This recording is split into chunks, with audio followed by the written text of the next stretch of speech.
موضوع گفتگو امامت کے موضوع پہ گفتگو کا سلسلہ الحمدللہ جاری ہے، اور اب اس گفتگو میں امامت کی شرائط، البتہ جب کہا جائے امامت کی شرائط تو ہمارے نقطہ نظر سے، یعنی مکتب تشیع کے نقطہ نظر سے، ساتھ ساتھ اختصار کے ساتھ عقائد نصفی اور دیگر مشہور کتب اہل سنت میں جو کچھ درج ہوا امامت کے موضوع پہ اسے بھی اختصار کے ساتھ بیان کیا جائے گا، اور کبھی انشاءاللہ اگر موقع ملا تو دونوں شرائط کو اور دونوں ابواب کو کہ امامت کے موضوع میں شیعہ کیا کہتے ہیں، امامت کے موضوع میں سنی کیا کہتے ہیں، ان دونوں کو احترام کے ساتھ، نہ کسی کی دل آزاری ہو نہ کسی کی توہین ہو، جو کچھ کتاب میں ہو اسے بیان کیا جائے تاکہ یہ چیز کلیئر ہو کہ اصل میں موضوع کیا ہے، امامت کا منصب کیا ہے، امامت کس کی جانب سے ہے، اور یہ کس کی امامت ہے اور کس کی خلافت ہے، اور شرائط کیا ہیں۔ تو امامت کی شرائط میں سے پہلی چیز البتہ وہ اس اعتبار سے کہ یہ ہے کس کی جانب سے، تو ہمارا یہ عقیدہ ہے کہ یہ اللہ سبحانہ و تعالیٰ کی جانب سے ہے۔ اللہ سبحانہ و تعالیٰ امام کا انتخاب فرماتا ہے، اور رسول اللہ صلی اللہ علیہ وسلم نے اعلان فرمایا، اور یہ اعلان فقط مولا امیر المؤمنین کی حد تک نہیں تھا، بلکہ یہ وہی اعلان ہے جو کتب شیعہ اور سنی میں خلفاء اثنا عشر کے نام سے، یا اثنا عشر خلفاء، اثنا عشر ائمہ اور اثنا عشر امیر کے نام سے، کہ عالم اسلام کے 12 ائمہ ہوں گے، 12 امیر یعنی حاکم ہوں گے، اور 12 خلیفہ ہوں گے رسول اللہ صلی اللہ علیہ وسلم کے۔ اب یہ روایت جس صورت میں آج کتب اہل سنت میں خصوصاً صحاح ستہ میں موجود ہے، کہ جیسے کہ ہم نے پہلے بھی آپ کی خدمت میں عرض کیا، مثال کے طور پہ صحیح بخاری میں باب استخلاف میں یکون اثنا عشر خلیفتاً، کہ میرے بعد 12 خلیفہ ہوں گے۔ اب جو دور گزرا بنو امیہ بنو عباس کا، اور جو اہل بیت علیہ السلام کے خلاف ایک محاذ بنا ہوا تھا، اگر تاریخ کے ان اوراق کو دیکھا جائے اور تاریخ کا مطالعہ کیا جائے تو آج یہی چند روایات کہ جو صحاح ستہ میں 12 ائمہ کے عنوان سے ہیں، یا فضائل اہل بیت علیہ السلام کی صورت میں ہیں، تو ایسا لگے گا کہ یہ ایک معجزہ ہے کہ یہ سب کچھ باقی رہ گیا، کیونکہ ایک بدترین دور، خطرناک ترین دور اور مظلومیت سے بھرپور دور اہل بیت علیہ السلام پر گزرا۔ ہر جانب سے ظلم کے پہاڑ توڑے گئے، تحریف دین کا سلسلہ اور بازار گرم تھا، روایتیں بنائی جا رہی تھیں، اہل بیت علیہ السلام کے فضائل کو دوسروں سے نسبت دی جا رہی تھی۔ ایسے دور میں اگر یہ چیزیں باقی رہ گئیں تو در حقیقت یہ اللہ سبحانہ و تعالیٰ کے لطف و کرم ہے کہ اس نے ان روایتوں کو انہی کتابوں میں اور اسی طرح سے باقی رکھا۔ تو 12 ائمہ کی اگر روایتوں کو دیکھا جائے تو وہاں سے پتہ چل جاتا ہے کہ 12 ائمہ کا انتخاب رسول اللہ صلی اللہ علیہ وسلم کی اپنی زندگی میں اللہ سبحانہ و تعالیٰ کی جانب سے ہو گیا تھا، اور آپ نے اعلان فرما دیا تھا۔ البتہ بعض کتب میں ان 12 ائمہ کے نام بھی نقل ہوئے، بعض کتب سے مراد نہ کتب اہل تشیع بلکہ کتب برادران اہل سنت، تو مختلف کتب میں 12 ائمہ علیہ السلام کا ذکر رہا، اور یہاں سے پتہ چلتا ہے کہ یہ انتخاب پہلے ہی ہو چکا تھا۔ لہذا ہمارا عقیدہ ہے کہ انتخاب اللہ سبحانہ و تعالیٰ کی جانب سے ہے، رسول اللہ صلی اللہ علیہ وسلم نے اعلان فرمایا، اور یہ اعلان ہمیشہ لوگوں کے ذہن میں رہا۔ البتہ جب تحریف کا سلسلہ ہوا اور ائمہ پہ ظلم کا سلسلہ ہوا، تو جس طرح اور بہت ساری احادیث ادھر سے ادھر ہو گئیں، ذہنوں سے ہٹ گئیں، بالکل ائمہ علیہ السلام کے نام بھی لوگوں کے ذہنوں سے تدریجاً محو ہو گئے، لیکن الحمدللہ 12 خلفاء، 12 ائمہ اور 12 امیر والی روایتیں ابھی بھی کتب شیعہ اور سنی میں محفوظ ہیں۔ تو پہلا نظریہ یہ کہ یہ اللہ سبحانہ و تعالیٰ کی جانب سے رسول اللہ صلی اللہ علیہ وسلم نے اعلان فرمایا، اور پھر ہر دور کے امام نے آنے والے امام کی معرفی فرمائی، لیکن یہ انتخاب اور اعلان پہلے ہی ہو چکا تھا۔ اللہ یعلم حیث یجعل رسالتہ، اللہ بہتر جانتا ہے کہ اپنی رسالت اور احکام اسلام کو پہنچانے کا سلسلہ کہاں برقرار دے۔ امام کے لیے کچھ شرائط ہیں، اور انہی شرائط میں سے پہلی شرط کہ وہ معصوم ہو. معصوم در حقیقت دو شرائط کا مجموعہ ہے. ایک یہ کہ وہ گناہ سے محفوظ ہو، اور دوسرے یہ کہ وہ سہو و نسیان سے پاک ہو. معصوم کی ڈیفینیشن پہلے بھی بیان ہو چکی، اور جب کہا جائے معصوم تو یہ اللہ سبحانہ و تعالیٰ کی جانب سے ایک لطف ہے. البتہ گناہوں سے بچنا اپنے ارادے اور اختیار سے ہے. اس سلسلے میں پہلے بھی ہم نے مثال دی کہ بعض دفعہ لوگ سوال کرتے ہیں کہ کیسے ممکن ہے کہ امام گناہ نہیں کرتے، اور گناہ کرنا تو بڑی بات ہے، حتیٰ گناہ کا ارادہ بھی نہیں کرتے، اور ارادہ بھی بہت بڑی بات ہے، حتیٰ گناہ کا کبھی تصور بھی نہیں کرتے. جب یہ سوال کسی نے عالم دین سے کیا تو پہلے بھی جانب ہم نے توجہ دلائی، اور یہ بہترین جواب ہے. انہوں نے یہ جواب دیا کہ سوال کیا تھا کہ یہ کیسے ممکن ہے کہ معصوم کبھی گناہ کا سوچیں بھی نہیں اور پھر ارادہ بھی نہیں کریں اور کبھی اس کو انجام بھی نہ دیں. تو ان عالم نے یہی فرمایا کہ یہ بتاؤ، کبھی تم جب جاتے ہو رفع حاجت کے لیے تمہارے جسم سے جو نجاست ٹوائلٹ میں خارج ہوتی ہے، کیا تمہیں کبھی خواہش ہوئی کہ اسے کھا لوں؟ جواب بظاہر عجیب سا لگتا ہے، لیکن اس سے بہتر کوئی جواب ہو نہیں سکتا. کیا کبھی خواہش ہی ہوئی کہ اسے کھا لوں؟ کہا کہ نہیں. کیا کبھی ارادہ کیا تم نے؟ کہا کہ نہیں. کیا کبھی کھایا؟ کہا کہ نہیں. اب اسی کو دوسری جانب سے شروع کیا جائے کہ کیا کبھی تم نے کھایا؟ کہا کہ نہیں. کبھی ارادہ تو کیا ہوگا؟ کہا کہ نہیں. کبھی خواہش ہوئی ہوگی؟ کہا کہ نہیں. تو عالم نے فرمایا کہ جس طرح سے تمہیں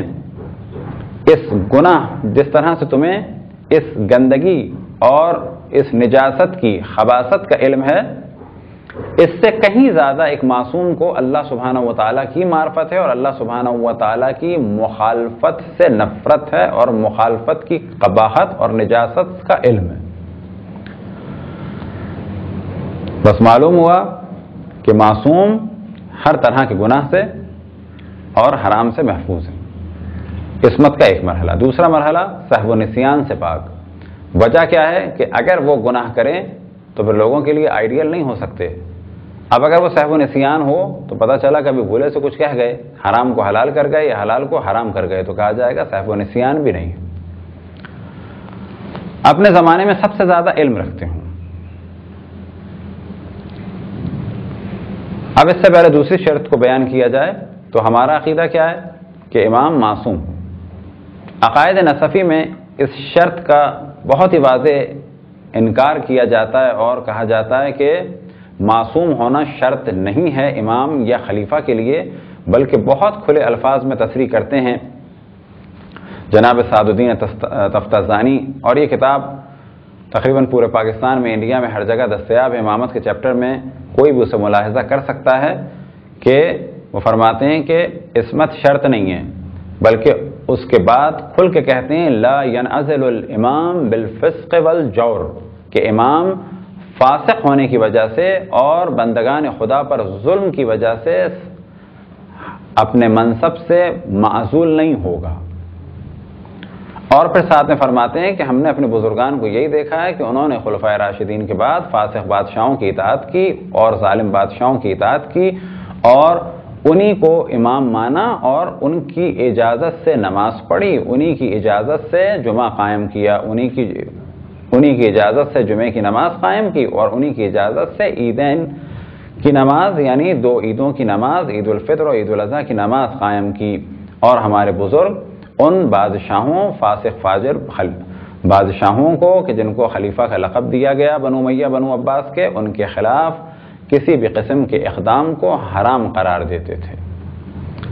تو معلوم ہوا کہ عصمت کے موضوع میں ہمارا نظریہ ہے کہ امام میں عصمت ہونی چاہیے، اور وہاں پر نظریہ دیا کہ امام تو عصمت تو کجا، فاسق و فاجر بھی چلے گا. پھر اس کے بعد مثال لائی گئی کہ شیعہ امام جماعت کے لیے شرط لگاتے ہیں عادل کی، تو فرماتے ہیں کہ صلو خلف کل مسلم برن کانا ہو فاجرہ، نماز پڑھو ہر مسلمان کے پیچھے، چاہے وہ نیک ہو چاہے وہ فاجر ہو. جبکہ ہمارے یہاں شرط ہے کہ جس کے پیچھے نماز پڑھی جائے وہ عادل ہو، اس کی عدالت کا ہمیں احراز ہو چکا ہو، یعنی ہمیں معلوم ہو کہ یہ عادل ہے. دوسری شرط ہے کہ وہ عالم زمان ہو، افضل زمان ہو. لیکن اس شرط کے بارے میں عقائد نصفی اور دیگر کتب میں کہا گیا کہ ضروری نہیں ہے کہ امام فاضل ہو بلکہ مفضول بھی چلے گا۔ فاضل ہو سے کیا مراد؟ پڑھا لکھا فاضل نہیں، فاضل سے مراد اور لوگوں پر فضیلت رکھتا ہو، ضروری نہیں ہے، بلکہ کوئی اور اس سے بہتر ہو اور امام کسی پست کو اور حقیر کو بنا دیا جائے تو بھی صحیح ہے۔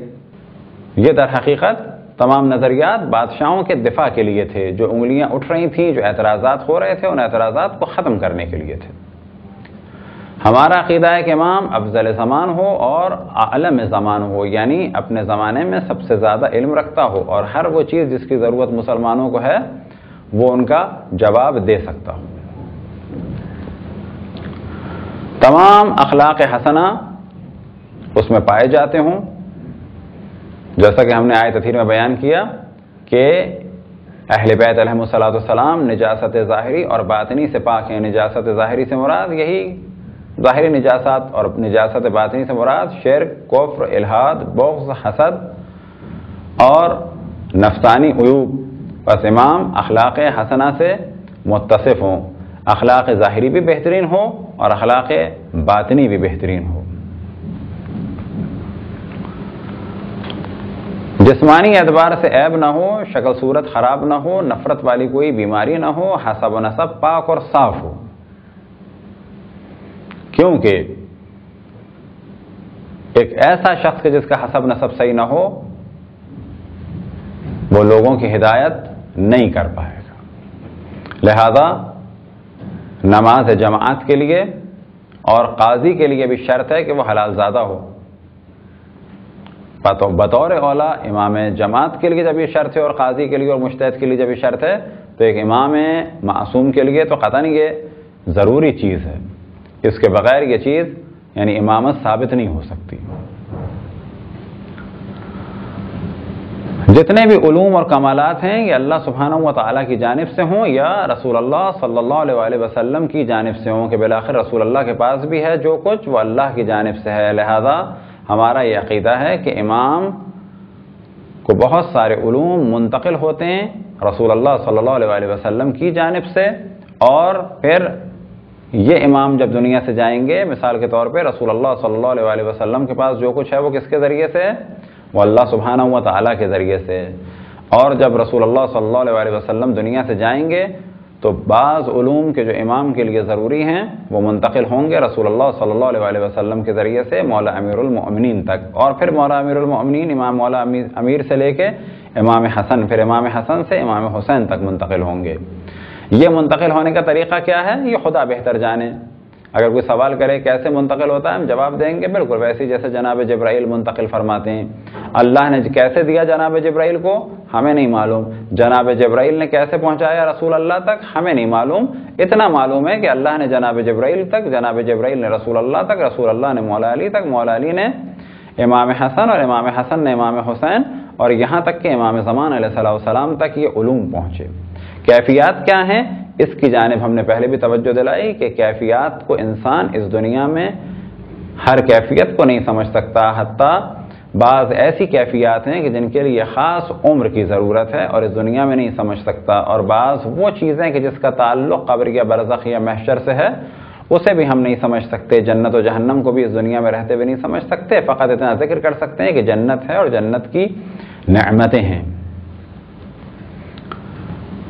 امامت کے اس بات کے لیے یا معجزہ ہو یا دلیل قطعی ہو، تو ہمارے یہاں زیادہ تر جو ڈیپینڈ کیا جاتا ہے وہ کس پر ہے؟ دلیل قطعی۔ دلیل قطعی کہاں سے؟ قرآن مجید سے اور سنت اور احادیث رسول اللہ صلی اللہ علیہ وآلہ وسلم سے۔ اور امامت کے دلائل کے لیے اس وقت ہمارا یہ موضوع چل ہی رہا ہے کہ اللہ سبحانہ و تعالیٰ کیا فرماتا ہے مولا علی کے لیے قرآن مجید میں، اور خود رسول اللہ صلی اللہ علیہ وآلہ وسلم کیا فرماتے ہیں احادیث شریفہ میں مولا علی علیہ السلام کے لیے اور باقی اہل بیت علیہم السلام کے لیے۔ تو یہ ہیں امامت کی چند شرائط۔ اب امام نقص سے اور مختلف عیوب سے پاک اور پاکیزہ ہو، بس یہ شرائط پائی جاتی ہوں، اور جو اس کے ضد ہیں وہ نہ پائے جاتے ہوں۔